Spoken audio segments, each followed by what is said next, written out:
toujours procréation assistée, procréation médicalement assistée. Et c'est une question qui illustre très bien comment, sur des questions vivantes, lorsqu'on légifère, lorsque... J'ai parlé de légifération, ça résonne avec vocifération, parce qu'il y a beaucoup d'empoignades, beaucoup de luttes d'intérêts, d'idéologie, etc. Mais on ne voit pas toujours les enjeux, et je vais vous donner un autre exemple.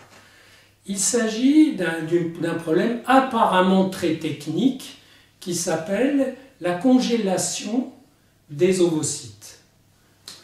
Très bien, là maintenant on sait congeler des ovocytes, c'est-à-dire les ovocytes, c'est les gamètes féminines qui correspondent aux spermatozoïdes pour l'homme, et si on peut les congeler, ça veut dire on peut les conserver. Donc on peut s'en servir plus tard. Alors, il y a un cas où la loi ordonne qu'on conserve le spermatozoïde ou les ovocytes en cas d'opération. Si quelqu'un doit faire une opération qui risque de lui faire perdre sa fécondité, ben, il faut congeler. Voilà. Pour conserver, et après, on les réimplante avec fécondation in vitro, etc. Et donc là, c'est bon. Le problème, c'est que des personnes viennent et disent, ben, puisque on peut congeler, alors moi, je voudrais conserver mes ovocytes pour plus tard. Parce que là, j'ai pas encore trouvé l'homme de ma vie, ou j'ai beaucoup d'obligations professionnelles, etc. Très bien.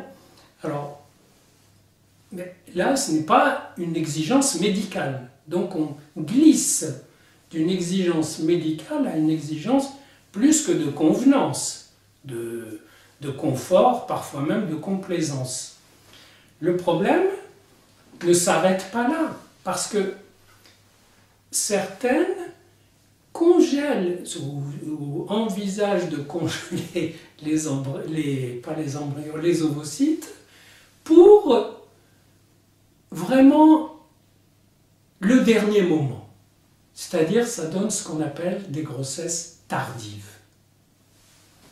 Et voilà que des grossesses tardives qui posent des problèmes, mais on peut toujours résoudre ces problèmes en prenant des risques, et ainsi de suite. Et voilà que certains disent, mais au fait, on manque d'ovocytes dans les centres de fécondation.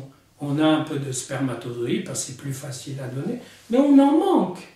Et puisqu'on peut les congeler, pourquoi on ne demande pas aux femmes qui n'ont pas d'enfants de donner leurs ovocytes et on les congèle? Et même, pourquoi ne pas demander, pourquoi ne pas informer les femmes et leur dire, vous savez, chère madame, vos ovocytes quand vous êtes jeune sont de meilleure qualité que quand vous avez 35 ans, donc vous avez le droit de les congeler.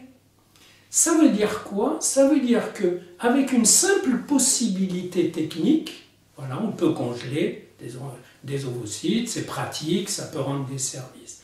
Ça va donner une extension énorme à la fécondation in vitro. Imaginez des femmes qui disent, mais oui, au fait, mes ovocytes, ils sont meilleurs. Là, j'ai 25 ans, moi, je ne veux pas d'enfants avant 10 ans. Donc, mais ça veut dire qu'elle va avoir des enfants par fécondation in vitro. C'est-à-dire qu'une chose qui était possible pour rendre service à des couples stériles va devenir un hypermarché, un marché gigantesque de la fécondation in vitro. Ça veut dire que les gens, finalement, pour des raisons pratiques, puisqu'on peut congeler spermatozoïdes et ovocytes, diront très bien, on va programmer ça pour dans 10 ans, et puis, et où est l'amour là-dedans? D'habitude, on fait un enfant en faisant l'amour, voilà, ça s'appelle comme ça, et donc, ça sera relayé. Et si on légifère là-dessus, si on dit, très bien, toute femme est autorisée à congeler ses ovocytes. C'est ça l'égalité, puisque les hommes peuvent les congeler, les femmes aussi, donc c'est parfait.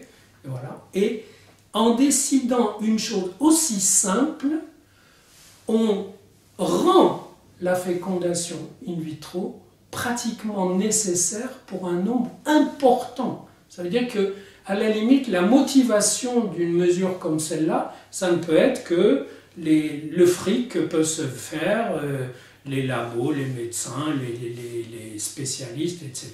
pour avoir il y aurait des centres qui vont se multiplier où on va faire un enfant.